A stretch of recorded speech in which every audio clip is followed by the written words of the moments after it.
الرحمن الرحيم. السلام عليكم ورحمة الله وبركاته.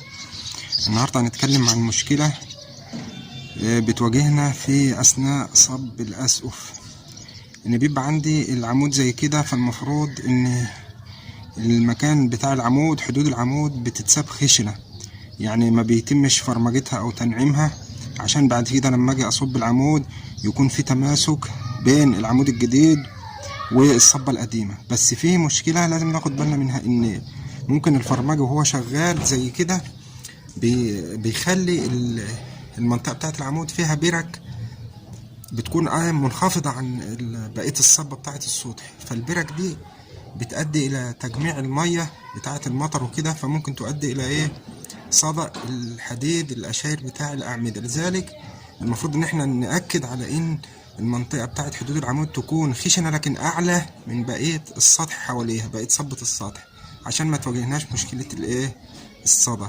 وشكرا جزيلا، والسلام عليكم ورحمة الله وبركاته.